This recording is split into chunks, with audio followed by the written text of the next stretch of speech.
রোজা নিয়ে উক্তি, ভিডিওটি সম্পূর্ণ দেখবেন। মানুষের কাছে গুনাহ মোচনের সবথেকে বড় মাধ্যম হচ্ছে রোজা। রোজার সর্বশেষ রাত্রে আল্লাহ তার সকল বান্দাগণকে মাফ করে দিবেন। ইফতারের পূর্ব পর্যন্ত প্রতিটি রোজাদারের জন্য ফেরেশতা দোয়া করতে থাকে।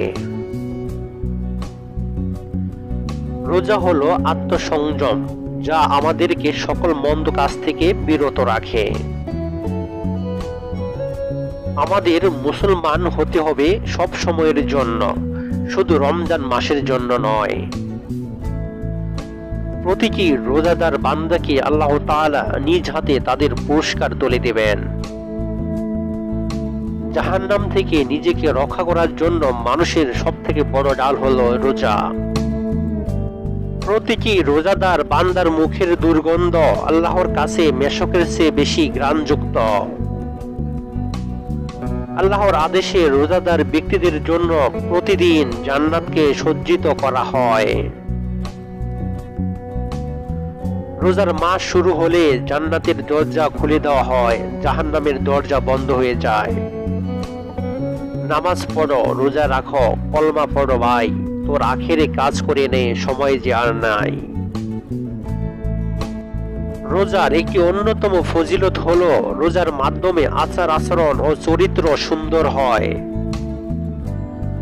রমজান মাসে রোজার মাধ্যমে আল্লাহ তাআলা এবং তার বান্দাদের মধ্যকার সম্পর্ক সবচেয়ে দৃঢ় হয়। রোজার এই চেতনা আমাদের সবার হৃদয়ে থাকুক এবং আমাদের আত্মাকে ভিতর থেকে আলোকিত করুক।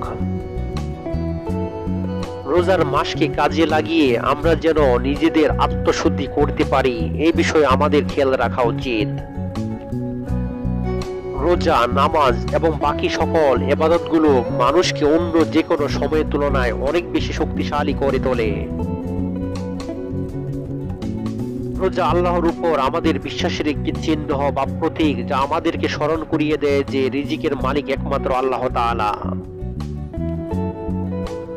এই ইমানদারগণ, তোমাদের উপর রোজা ফরজ করা হয়েছে, যেমন ফরজ করা হয়েছিল তোমাদের পূর্ববর্তী লোকদের উপর, যেন তোমরা পরহেজগারি অর্জন করতে পারো।